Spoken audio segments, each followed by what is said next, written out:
go to practice, we're going to work on those 5 things this afternoon.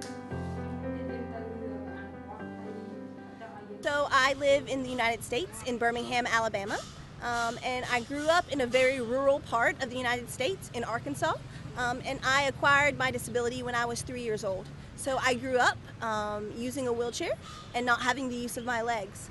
But it was never that big of a deal for me because I had access to sport. And I learned that I could swim and I could play basketball and I could play softball. And I could do all of these things with my body, even though I used a wheelchair.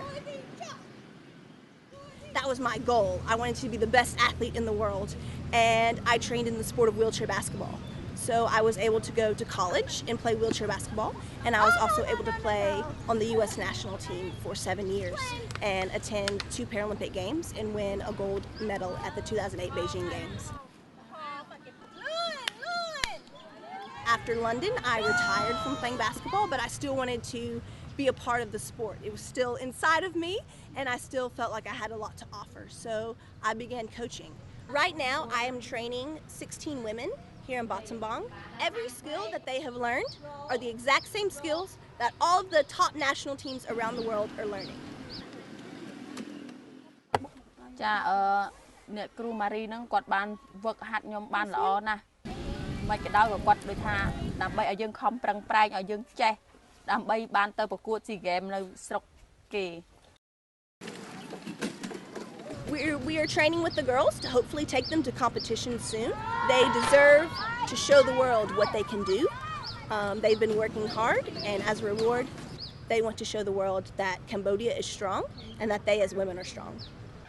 We have seen over the past years that many of the players, including the coach, gained a considerable amount of self-confidence. Some of them left the team because they found a job.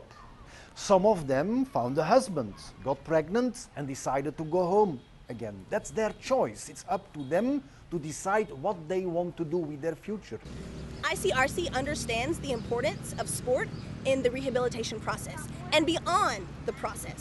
I had a chance to speak at the UN at the States Parties Convention for Persons with Disability, and my message when I spoke to the UN was that sport, recreation, physical activity, and just movement should be accessible to all people across the world, specifically for individuals with disability. You can do anything you want to do. If you want to start your own business, that can be a possibility. If you want to be an athlete, that can be a possibility. If you want to have your own family, that can be a possibility. Now, is it going to be easy? Not at all. It's going to be very difficult.